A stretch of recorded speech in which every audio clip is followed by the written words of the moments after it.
this case shows the problems of enforcement. It's easy for governments to sit down in 1987 and agree they're going to save the ozone hole, and then a few years later the world believed it had been sorted out. But without enforcement of these rules, then you will always get traders cropping up who want to make a quick buck. Very few people have any idea of the full extent of the illegal trade.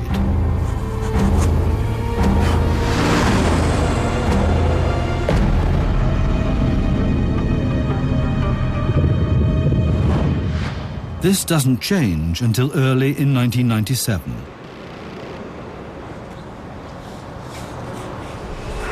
The De Hong Company has received a delivery from Germany, from Typhoon. De Hong has ordered recycled legal CFCs from German army stocks. To be on the safe side, De Hong has insisted on documentation. Then a member of staff takes a closer look at the gas container. It's not from Europe. De Hong's chemist takes a sample and analyzes what's been delivered. Is it really recycled? Recycled CFCs would be slightly contaminated, not as pure as freshly produced CFCs. The chemist can't believe his eyes. The delivered chemicals are absolutely pure, clearly not recycled. So they can't have come from German army stocks.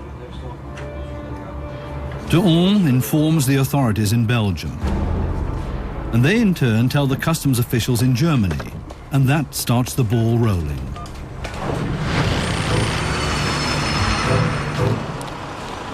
Around the same time, Julian Newman has concluded his research at the Chamber of Commerce.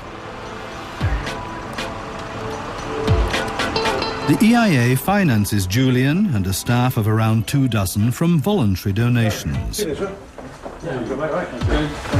Good. Julian shows his colleague, Ezra Clark, the results.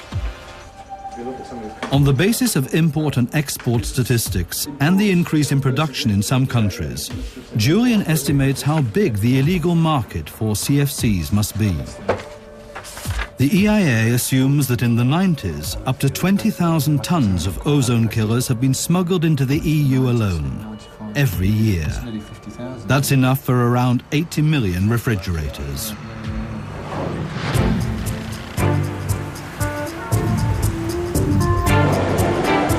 The EIA can't believe that the authorities in the European Union are unaware of these shady practices.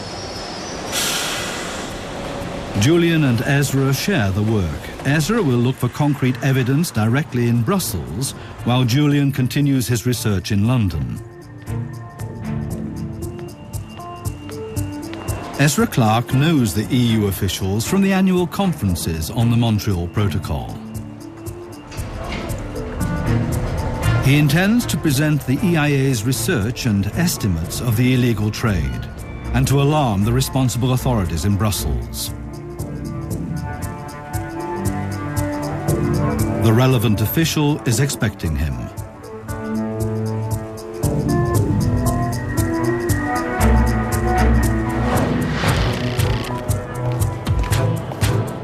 In London, in the meantime, Julian is looking for first-hand information.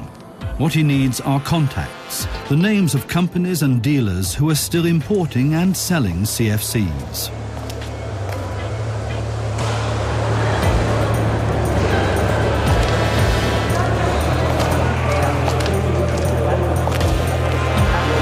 At a refrigeration trade fair, he mingles with the dealers.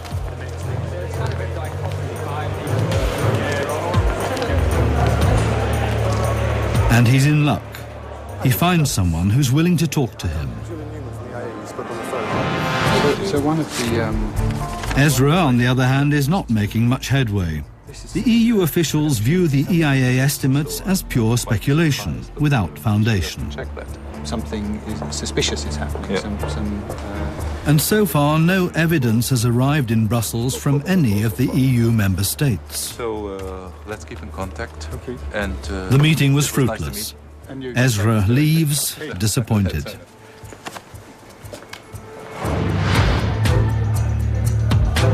Meanwhile, Julian is waiting for his potential informant. He needs a name, and decides to put his cards on the table. He reveals what the EIA has so far discovered about the illegal trade in CFCs, in the hope of concrete information in return. The informant works for a large European concern. In the wake of the Montreal Protocol, the company has had to switch to ozone-friendly substitutes for CFCs. Companies that are illegally dealing in the much cheaper ozone killers are ruining the market, so the man is prepared to help.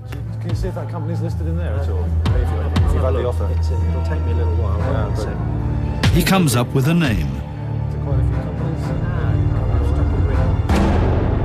Typhoon in Germany. Even though Brussels is convinced that there is no illegal trading, the EIA takes action. It calls a press conference. The television cameras are there and the newspapers. But the journalists still do not believe that the Montreal Agreement is as full of holes as a sieve. The sheer number of offers that we've received in the last couple of weeks.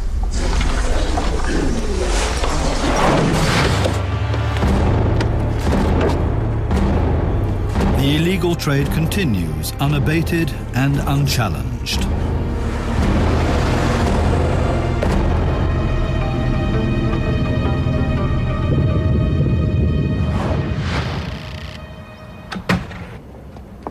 April 1997. Ingrid Knapp, a customs investigator in Germany, has been informed by the authorities in Belgium about the consignment sent by Typhoon to De Hon.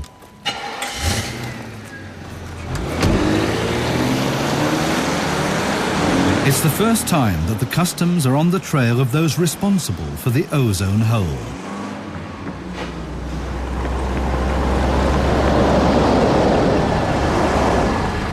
They're heading for an industrial estate in Offenbach, east of Frankfurt, and the premises of Typhoon.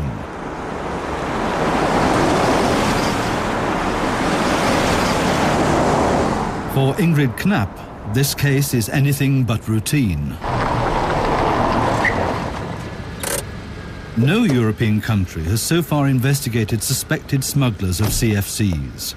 How many there might be, whether they're isolated black sheep or part of an organized crime ring, no one knows.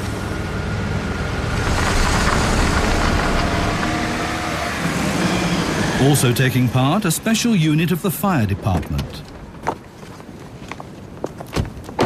The customs authorities have similar powers to those of the police.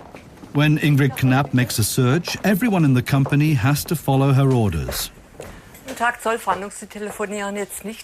No telephone calls. No one may leave the premises. Neither the firemen nor the customs investigators know what's awaiting them, what dangerous chemicals might be stored here.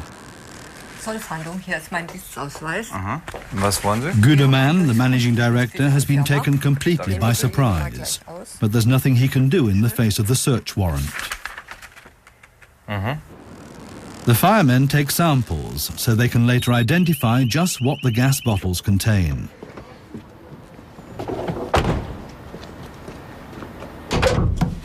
Once the fire department has given the all clear, it's the turn of the customs bloodhounds. Georg Gudeman, very much the German businessman, has kept all his paperwork in meticulous order. Good for the accountants, but bad for Gudeman. The investigators are hoping for clues as to where he came by the banned CFCs and how he smuggled them into the country.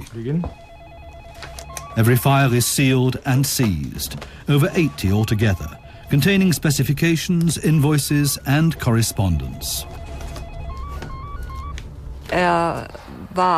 It was a challenge in various respects. Firstly, we were dealing with legal regulations that we don't normally encounter, that sort of environmental crime. And then it was incredibly time-consuming, analysing everything and preparing evidence. It's estimated that in the 90s, CFCs worth $700 million landed on the black market in Europe alone, every year.